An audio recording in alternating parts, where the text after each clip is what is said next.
سلام. این ویدیوی ابتدایی از سری ویدیوهایی هستش که چطور میتونیم از لاراول به عنوان بک‌اند استفاده بکنیم، چطور میتونیم کانفیگش بکنیم که از ارورهایی که عموما اتفاق میفته در پروژه جلوگیری بکنیم و همچنین دید درستی داشته باشیم که چه اتفاقی میفته زمانی که ریکوست میاد به سمت بک‌اند ما، چطور باید آتنتیکیتش بکنیم، کجا راوتون اضافه بکنیم و چه کانفیگی برای بک‌اندمون داشته باشیم که بک‌اند امنی بخوایم ایجاد بکنیم. اولین سناریو هستش که بک‌اند و فرانت اند همزمان از طریق لاراول ایجاد میشن. یعنی ما یه پروژه لاراولی ایجاد میکنیم، حتی اینکه بدونیش استارتر کیتی باشه. استارتر کیت های لاراول هم که آشنا هستیم، میتونه بریز باشه، فورتیفای باشه، میتونه جت استریم باشه که اشاره به اینها خواهیم داشت. فرض کنیم هر کدوم از این استارتر کیت ها و اینکه بدون استارتر کیت با لاراول ایجاد میکنیم که همزمان یک فرانت پیج داریم که میتونه همون ویلکام پیج یا هوم پیج باشه و یک بک اند.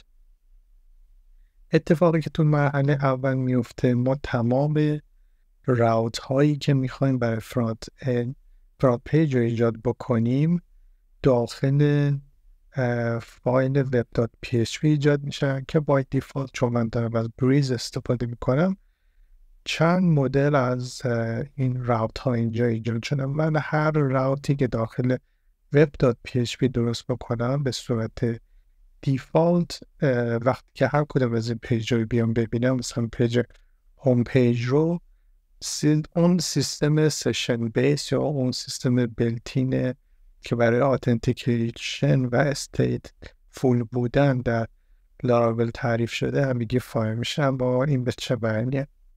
به معنی که من اگر توی مرحله اول یک پیج هوم رو بخوام باز بکنم، فرض کنیم فرانت اندم هست یا فرانت پیج هم هست و ریکوست به سمت بک‌اند ارسال میشه که هوم پیج هست، توی مرحله اول بروزر این چک رو انجام میده که آیا درخواستی که داره به سمت بک‌اند میره، آیا آدرس ها با هم دیگه مساوی هستن یا بهتر بگیم اوریجین ها یکی هستن، یا در این مثال یکی هستن. بس بروزر اینجا کاری نداره، ریکوست میرسه به سمت بک‌اند و چون ما این اند پوینت رو در قسمت web.php تعریف کردیم که خاصیت خاصی داره که الان بهش میپردازیم، به صورت اتومات لاراول میاد این ریکوست رو به صورت استیتفول در نظر. یعنی چی؟ یعنی چک میکنه که این ریکوست اگر میخواد حالا اون پیج باشه یا میخواد about پیج باشه، هر پیجی که ما در web.php اومدیم تعریف کردیم، بررسی میکنه که آیا این ریکوست حاوی کوکی یا همون سشن کوکی ما هست یا نه. خب الان صحبتی از سشن کوکی نیست و قاعدتا این پیج هم چون اولین بار داره بازدید میشه هیچ کوکی نداره و این ریکوست میرسه به سمت سرور. اولین کاری که انجام میده میگه که خب این راوت داخل web.php تعریف شده و داخل web.php تمام اند پوینت هایی که تعریف میشن، تمام راوت هایی که بهتر بگیم تعریف میشن، همگی باید استیتفول باشه. یعنی چی؟ یعنی که همشون باید شامل یه سشن باشن. چرا این موضوع میگیم؟ دلیلش این هستش که اگه به داکیومنتیشن لاراول بریم، داخلش توضیح داده که یک سری دیفالت میدلور گروپ هستن که در لاراول تعریف شدن.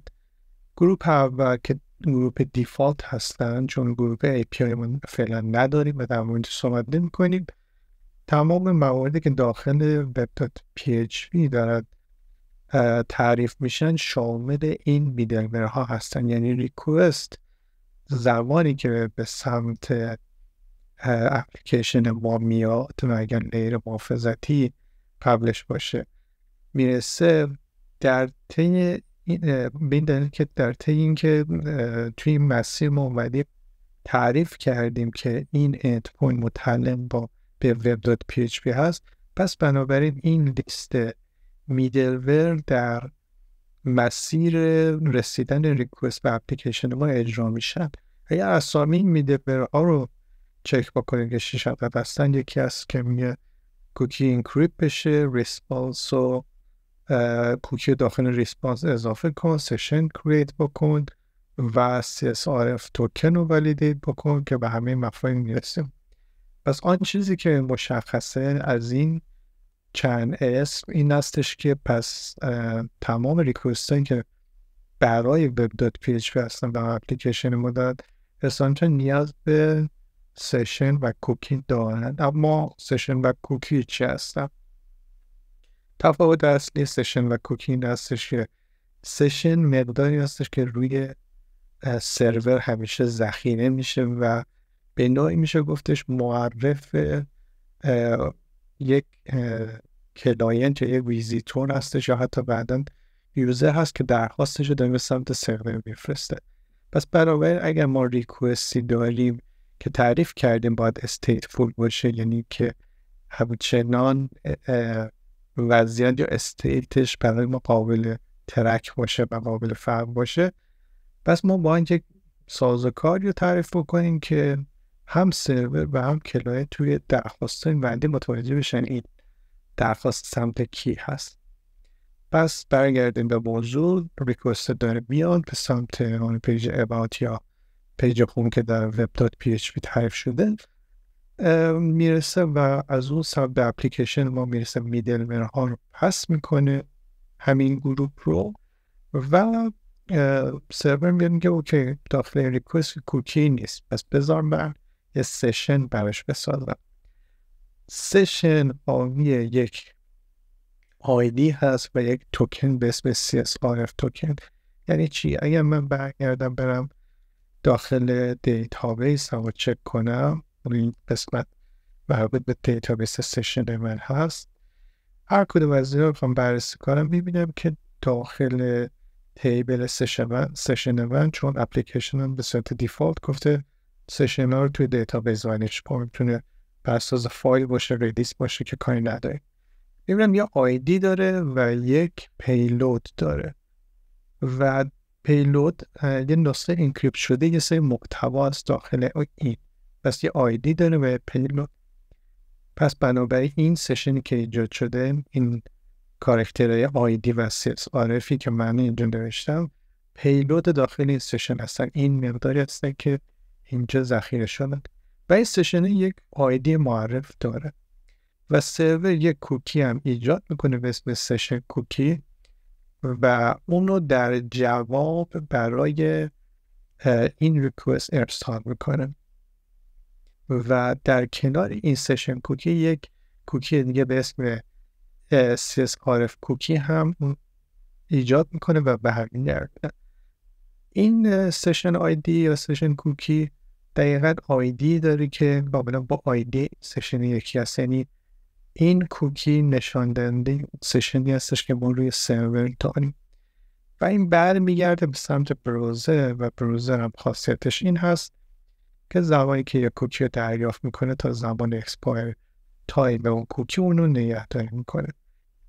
به صورت پیش‌فرض این کوکی زمان اکسپایر تایمش 2 ساعت است، یعنی هر بار که ریکوست میره و اگر سشن این نباشه روی سرور و کریت بشه، در جواب سرور یک کوکی سشن آیدی و CSRF کوکی با اکسپایر تایم 2 ساعت میده، یعنی هر بار این دوتا کوکی رو رینیو میکنه و وقتی که جواب میرسه اون کوکی 2 ساعت زمان داره که دوباره بشه ازش استفاده کرد. یعنی اگر من یک رو بعد درخواست بعدی رو بفرستم که اینجا فرض بکنیم درخواست بعدی مثلا about page هست، توی درخواست بعدی دوباره براوزر این سشن آیدی کوکی رو اینکلود میکنه داخل درخواست، به سمت سرور میرسه و سرور بر اساس آیدی این سشن میره توی دیتابیس آیدی رو پیدا میکنه و به این محتویات داخل این پیلود هم دسترسی داره که اینجا فعلا صحبت ما نیست. پس بنابراین در ریکوست بعدی هم سرور بدون کدوم کاربر هست که داره کوکی رو ارسال میکنه. اگر بریم سراغ لاراول اپلیکیشن که من روی لوکال لاراول تا تست اونو نصب کردم و رفرش کنم اسپک کنیم، تو قسمت اپلیکیشن و قسمت کوکی اگر بریم یه سری کوکی سرچ شده که من اینا رو پاک میکنم و همینطور که با اینجا در مورد صحبت کردیم اگر کوکی وجود نداشته باشه روی پیج فرانت من و به سمت یک اند پوینت که اینجا اون پیج هست درخواستی بره و داخل web.php تعریف شده باشه بر اساس این لیست یک سشن براش کرییت میشه و در جواب یک کوکی سشن آید کوکی و CSRF کوکی بر براوزر پس میشه. پس من کافی فقط این آدرس رو رفرش کنم و 2 تا کوکی برام ست شده که کوکی اول اسمش از Laravel سشن که همون سشن کوکی ما هستش و بعدی با این اسم CSRF توکن که همون CSRF توکن هستش که در ادامه در مورد اینکه کاربرد این چی هست صحبت میکنیم. این 2 کوکی خاصیتی دارن که اگر دقت کنیم کوکی که به عنوان سشن کوکی ما هستش HTTP only هست ولی مورد بعدی که CSRF توکن ما هست HTTP only نیست. تفاوتشون این است وقتی که HTTP only باشه یعنی این کوکی فقط و فقط از طریق براوزر قابلیت ارسال رو داره و براوزر نیز به صورت اتومات انجام میده تا زمانی که این کوکی همچنان اکسپایر نشده. اما مورد بعدی که HTTP only نیست یعنی این کار رو براوزر بر ما انجام نمیده. تفاوت بعدی هست که اگر کوکی HTTP only باشه قابلیت خونده شدن از طریق جاوا اسکریپت رو نداره. پس جاوا اسکریپت به این دسترسی نداره و به دلایل امنیتی براوزر امکان نمیده که خب این یک لیر امنیتی حساب میشه. ولی این مورد که HTTP only نیست پس جاوا اسکریپت میتونه اونا از طریق آبجکت داکیومنت بخونه و ازش استفاده بکنه. مهم هست که ما اگر داریم روی یک سیستمی کار میکنیم که فرانت و بک‌اند یکی هستن و نیازی به این نیستش که آدرس های متفاوت باشه حتما سیم سایت رو حداقل لکس یا استریک بزنیم که لکس گزینه فلکسیبل تری هستش که خیلی میتونه مشکل ساز باشه اگر به صورت نان یا نان ست شده باشه. می‌بینیم که این سیگل ادامه داره تا زمانی که این سشن دوباره پاک میشه یعنی اکسپایر تایمش تمام بشه و براوزر اون رو نداره دوباره ریکوست بعدی میاد و براوزر یه سشن ایجاد میکنه روی خودش و دوباره کوکی رو برمیگرده. خب سوالی که به وجود بیاد که پس این سشن ها همچنان ایجاد میشن و ادامه دارن. بله ولی خب لاراول مکانیزمی داره که اینا رو توی اینتروال میاد و سشن هایی که اولد حساب میشن رو پاک میکنه.